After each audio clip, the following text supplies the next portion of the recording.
KT의 오늘의 주요 뉴스입니다. 조지아주 연방상원 결선 투표가 26일 토요일에도 가능해졌습니다.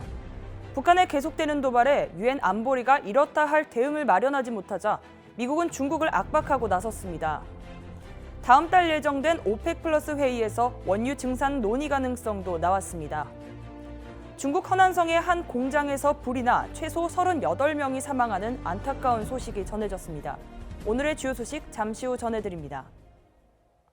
전국이 주목하고 있는 조지아주 연방상원 결선 투표가 12월 6일 실시됩니다.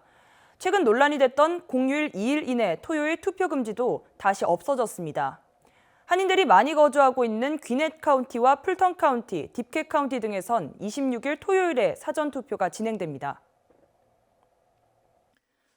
조지아주 항소법원은 추수감사절 공휴일 2일 이내 토요일 투표 금지를 주장한 조지아 주무부의 시도를 기각한다고 21일 저녁 발표했습니다. 이렇게 되면서 26일 토요일에도 사전 투표가 가능해졌습니다.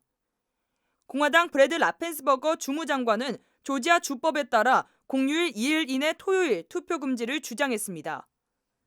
이에 대해 민주당과 라파엘 워녹 상원의원은 소송을 제기한 바 있습니다.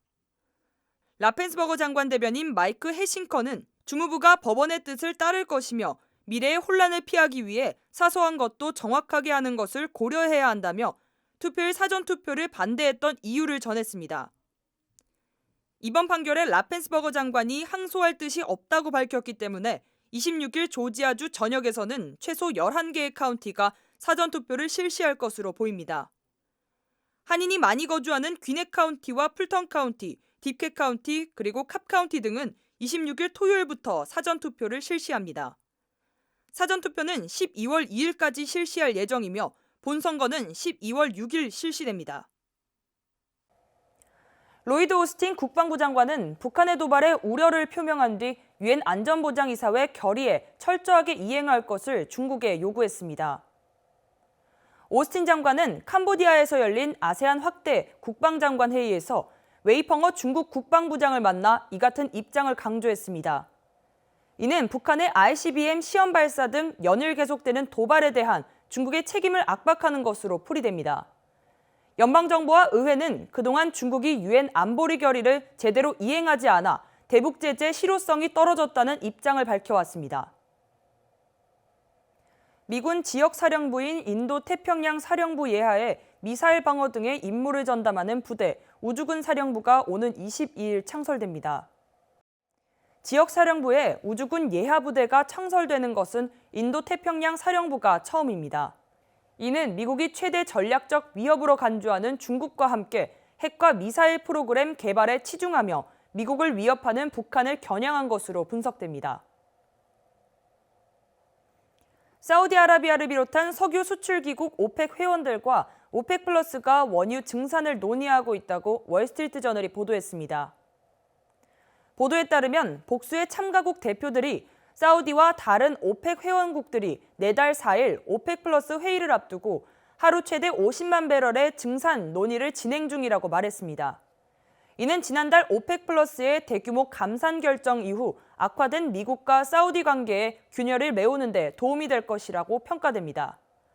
다만 사우디 에너지 장관은 감산 가능성도 있다며 보도를 부인했습니다.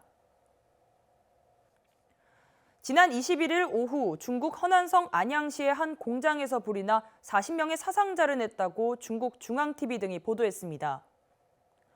보도에 따르면 소방대원들은 화재 발생 7시간 만에 불을 잡은 후 공장 내부에 들어가 고립자 구조에 나섰으며 38명이 숨졌고 2명이 다쳐 병원으로 이송돼 치료를 받고 있습니다.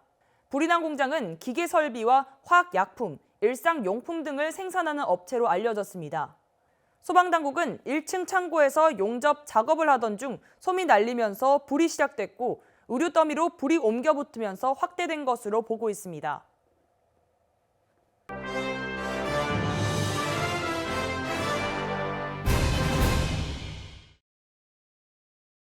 우크라이나 국방부 차관이 지난 2월 러시아의 침공으로 시작된 우크라이나 전쟁이 내년 봄이면 끝날 것이라고 전망했습니다. 그러면서 다음 달 말까지 크림반도에 진격하겠다는 구상을 제시했습니다.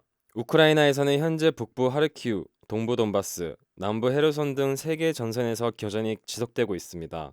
우크라이나 국방부 차관은 러시아와 휴전 협상과 관련해 러시아가 2014년 합병한 크림반도 등 우크라이나 전역에서 러시아군이 완전히 철수해야 협상이 시작될 수 있음을 분명히 했습니다.